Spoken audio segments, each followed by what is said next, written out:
Igenekerezo rya 9 z'ukwezi kwa gatandatu umwaka wa 2020 ni umunsi ntibagirwa mu mateka y'igihugu cy'u Burundi, inyuma yuko uwari perezida w'igihugu cacu ariwe Petero Nkurunziza yajyamiye ukuboko kw'abagabo, akajyamira ukuboko kw'abagabo inyuma y'igihe gitoye gusa yaramaze agwaye, nk'uko itangazo ribivuga nuko ngo yoba yafashwe ku igenekerezo rya 6 z'ukwezi kwa gatandatu umwaka wa 2020, ariko inyuma y'imisi ibiri gusa no kuvuga ku itariki 8 z'ukwezi kwa gatandatu umwaka wa 2020 nibwo yaciye ajyamira ukuboko kw'abagabo. Ni inkuru ije y'umubabaro ndetse yatanguye gutangazwa ubwa mbere biciye ku rubuga rwa Twitter rwa guverinoma y'u Burundi, aho bavuze yuko yapiriye kuri bitaro vya twese turashoboye vy'ikarusi, ndetse ngo yoba yazize ingwara y'umutima, aho umutima woba warahagaze nk'uko itangazo ribivuga ryatanzwe n'umwe mu bantu bakomeye mu nzego z'igihugu.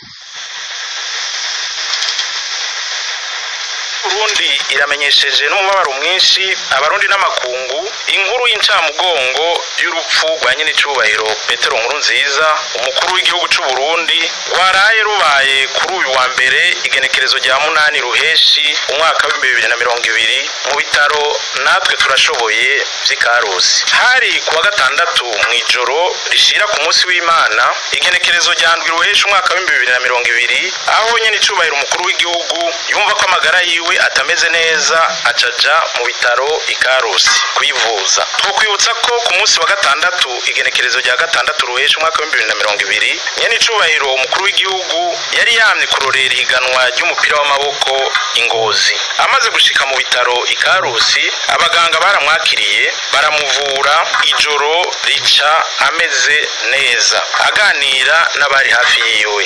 No ku munsi w'Imana yiriwe afise amagara meza, kandi no mw'ijoro yaraye ameze neza. Niho rero ku munsi wa mbere imbere y'umutaga yaremba bukwi na bukwi, umutima urahagarara. Abaganga b'ubuhinga butandukanye bari basanzwe bariko baramukurikirana baciye bakora vyihuta, barakora ibishoboka vyose kugira barabe ko bogarura ubuzima bwa nyen'icubahiro, ariko ntivyakunze. Imana mushobora vyose nyen'ingabo imwakire ubwami bwayo. Leta y'u Burundi irahojeje Abarundi bose na cane cane umuryango wiwe, kuko igihugu kirabuze imfura y'u Burundi, akaba n'indongozi y'akarorero mu gukunda igihugu no kugikundisha bene co. Kubera yarakarorero k'Abarundi bose mu gushira Imana imbere, leta y'u Burundi isavye Abarundi bose kuguma batekanye, bafatane mu nda, bamuherekezanye ibisabisho n'amasengesho menshi.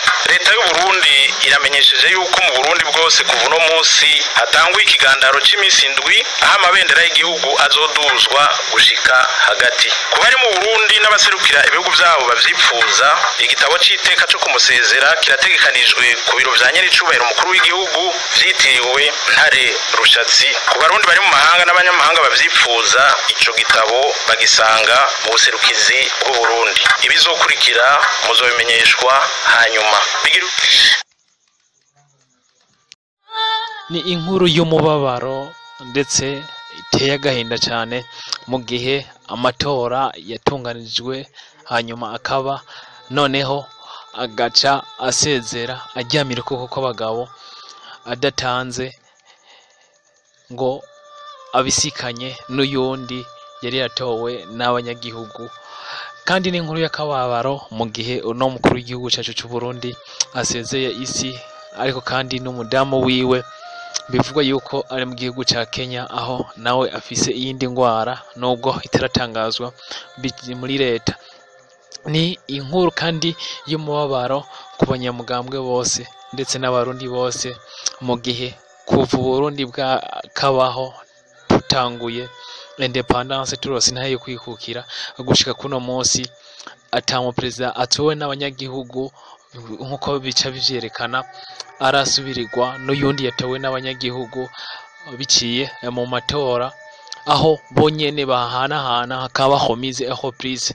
Ni ibintu vy'akababaro, ariko kumbure Imana ifise integuro yayo, Imana ifise uko ipanga ibintu. Nkuko rero ibwirizwa shingiro ryo mu 2018 rivyerekana ku ngingo yabo y'121 muri kino kiringo gisigaye yuko uwundi mu perezida arahira, nawe akaba atari uwundi, akaba ari General Major Evariste Ndayishimiye. Nkuko rino bwirizwa rivyerekana, uzoba aratwara igihugu ni Pascal Nyabenda asanzwe arongoye inama nshinga amateka. Ariko jambo ryo guhumuriza Abarundi na perezida agiye kwinjira yatowe n'abanyagihugu igenezo rya 20 z'ukwezi kwa gatanu mwaka wa 2020, ndetse ibiharuro vyemejwe n'inama na sentare yijeje kubakiriza ibwirizwa shingiro. Nawe yagize icyo avuga, aho yavuze ati nyanicubahiro Petero Nkurunziza yaragiye aryamiye ukuboko kw'abagabo, ndahojeje umuryango wiwe, abagumya banga mbere n'abarundi bose, adusigiye iragi ntibagiranwa, tuzorigendera kugira ngo dushishikare ibikorwa vy'iteka yaranguriye igihugu cacu ciza c'u Burundi. Imana imwakire mu bwami bwayo. Imana yakiriye umwe mu bakuru b'ibihugu b'intangarugero, ndetse yarayifitiye imyaka 55 gusa, ko yavutse ku itariki 18 z'ukwezi kwa 12 umwaka w'1964. Hari vyinshi yagejeje ko Uburundi kuva atwaye mu kuva mu 2005, ndetse hari aho yaramaze gushikana Uburundi. Ariko kw'Imana yisubije ivyayo, nta kundi turi buvuge, reka tuvuga duti Imana imwakire, ndetse Abarundi bose no kwihangana, ndetse tukabandanya dushize umutima hamwe. Kumbure aho yaragejeje abandi nabo bazoheraho, hanyuma dushike ku iterambere rirama mu Burundi bubandanye busasagara, ndetse iragi yadusigiye abandi bazobandanye barigendera. Reka duhoze umuryango wa nyenicubahiro Petero Nkurunziza, duheze Abarundi bose kuri kino